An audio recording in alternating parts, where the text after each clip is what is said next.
Have you ever set a simple rule, only to watch someone you trust quietly break it? Imagine this. You're away on a critical work trip, and your mother-in-law decides to camp out in your home. How would you feel? Let's unpack this story together, and tell me, what would you do? Have you ever set a simple rule, only to watch someone you trust quietly break it? Imagine this. You're away on a critical work trip, and your mother-in-law decides to camp out in your home. How would you feel? Let's unpack this story together, and tell me, what would you do? Now, here's what happened. The person who shared this story, let's just call her Lisa, is a professional woman, often traveling for work. Before this particular trip, she set just one clear boundary with her husband. She didn't want her mother-in-law staying over for an extended period while she was away. Not an unreasonable request, right? Especially if you consider how stressful it is being gone for work and then coming home to your space, invaded. But here's the twist. The mother-in-law shows up anyway. Not just for a night, not for a weekend, but for a second full week in a row. 2 weeks in her house uninvited while Lisa is away, trying to focus on her career. Now, some folks might say, well, that's family, sometimes things happen. And sure, life can be unpredictable. But here's the thing, Lisa didn't make this request lightly. This was the one rule she asked her husband to respect while she was gone. And instead of honoring that, he let it slide. Maybe it was guilt. Maybe he just didn't want to confront his mom. Or maybe he thought Lisa wouldn't mind after all. And that's where the tension builds. Not just because the rule was broken, but because trust was broken. If you can't count on your spouse to have your back with something as simple as a house guest, especially when you're not even home, what else starts to unravel? Now, here's another layer. Lisa's husband later tells her that his mom finally decided to leave and go stay with her daughter instead. But did he ask her to leave? No, the mother-in-law made that choice herself, maybe after realizing her welcome had worn thin, or maybe because she wanted to shift the drama elsewhere. And Lisa? Well, after a stressful trip, she's now supposed to come home, listen to her husband talk about how he feels bad about the situation, and somehow be the one to smooth things over. But can you really expect someone to prioritize your guilt when their trust was already compromised? So I ask you, if you were in Lisa's shoes, how would you feel? Would you confront your spouse? Would you let it go? I'd love to hear your take, because sometimes it's not about who's right or wrong. It's about what respect looks like in a partnership. What do you think? And here's where things get even more complicated. Let me ask you this. Have you ever been in a situation where someone else's guilt suddenly became your responsibility to manage? That's exactly where Lisa finds herself now. After everything that's happened, after her clear boundary was ignored, after 2 weeks of uninvited house guests, her husband tells her, "I think we should talk tonight." Now, on the surface, that sounds reasonable. Communication is important, right? But here's the problem. Lisa knows exactly how that conversation is going to go. Her husband is going to lead with his own guilt, feeling bad about how things played out, feeling torn between being a good son and a good husband. And let's be honest, who ends up managing that emotional mess? Lisa does. It's a classic dynamic in so many families. You set a boundary, it gets crossed, and suddenly the focus isn't on the boundary anymore. It's on how bad the other person feels for having crossed it. And in that shift, your own feelings, your own exhaustion, your own need for space quietly get sidelined. Lisa even says it herself. After this long, stressful work trip, she simply doesn't have the energy to care about her husband's guilt. And can we blame her? Imagine coming home, mentally drained, and instead of feeling supported, you're expected to listen, reassure, and patch things up for everyone else. Now here's something I want you to think about. Why do we so often expect women, especially wives, partners, daughters-in-law, to be the emotional caretakers in situations like this? Why does the burden of smoothing over family conflict almost always seem to land on their shoulders?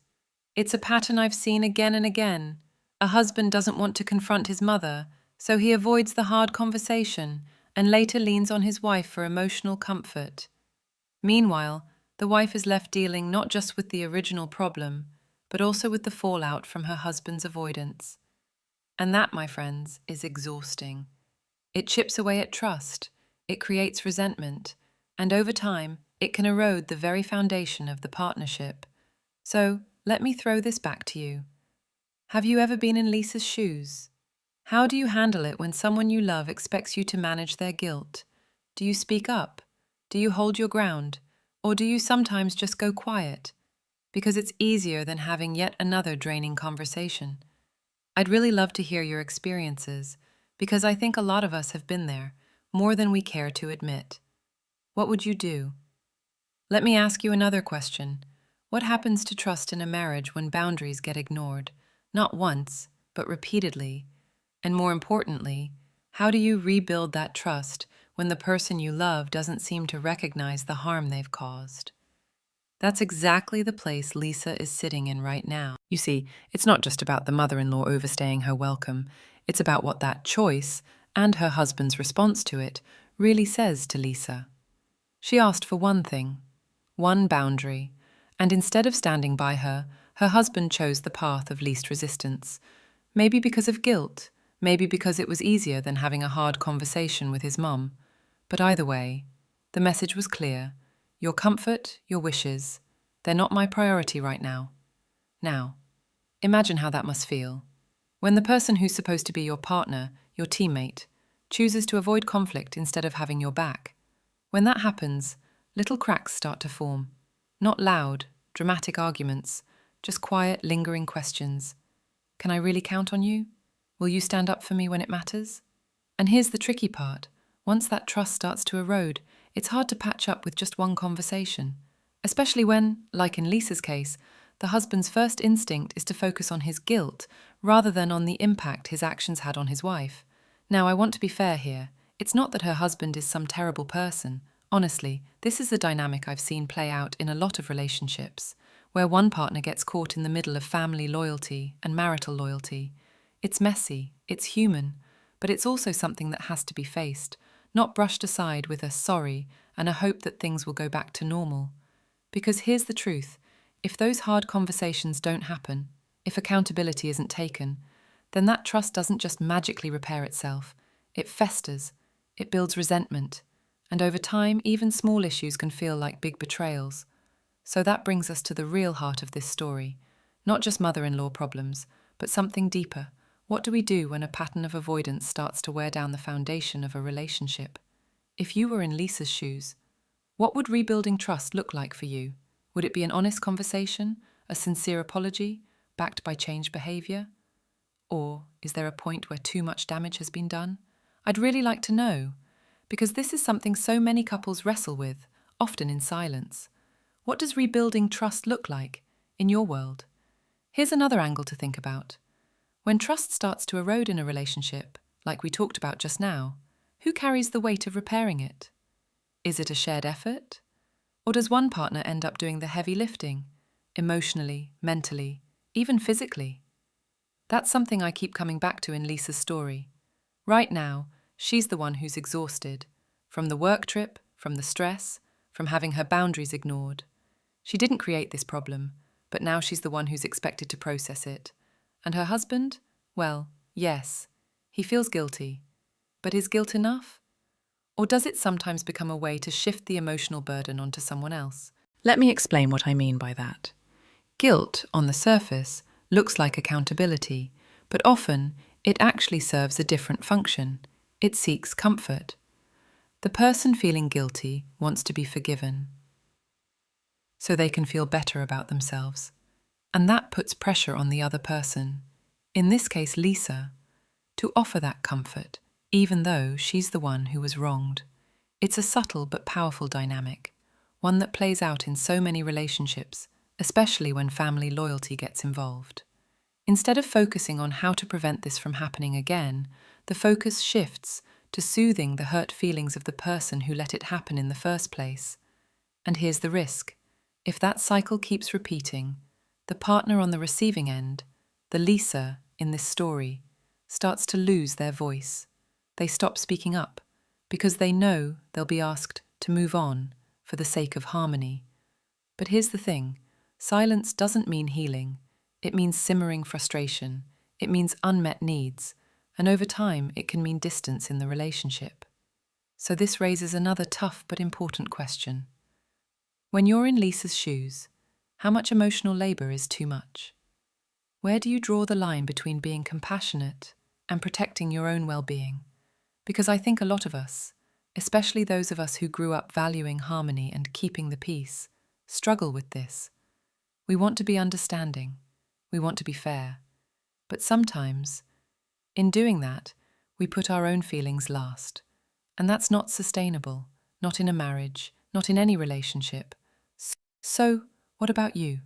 Have you ever been caught in that cycle, where guilt and apology somehow turn into your responsibility to fix? How did you handle it? Did you speak up? Did you set new boundaries? Or did you, like so many of us, just quietly carry the weight? For the sake of peace, I really want to hear your thoughts, because this is something so many couples wrestle with, and talking about it might just help us all find a healthier way forward. Now here's something I've been thinking about. When situations like this happen, when boundaries are ignored, when trust is stretched thin, what's the path forward?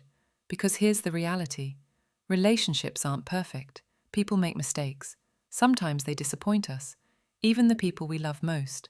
But the key is what happens after. Does the person take real accountability? Do they show you they're willing to change? Not just say sorry, but actually do the hard work of making things right?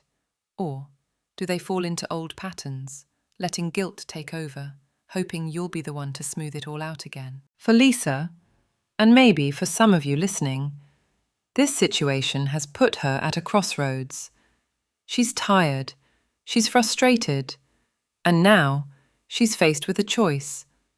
Does she have the energy, or even the desire, to do the emotional labor of rebuilding trust here? Or is it time for her husband to finally step up and take that responsibility himself?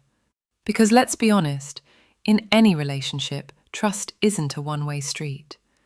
It takes both people showing up. And if one person is always carrying the emotional weight, always being asked to understand or be the bigger person, well, that's not partnership. That's imbalance.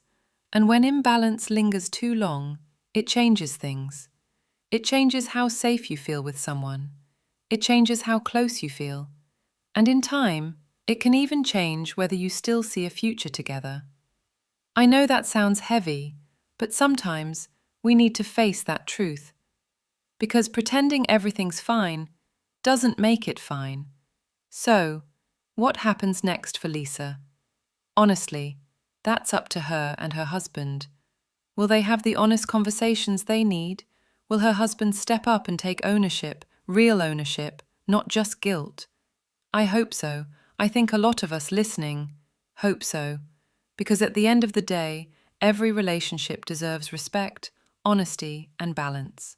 Now, before we wrap up, I'd love to hear from you. And don't worry, I'm not asking you to share some deep personal story or write a novel. Just hit that like button if you've ever dealt with a situation like this.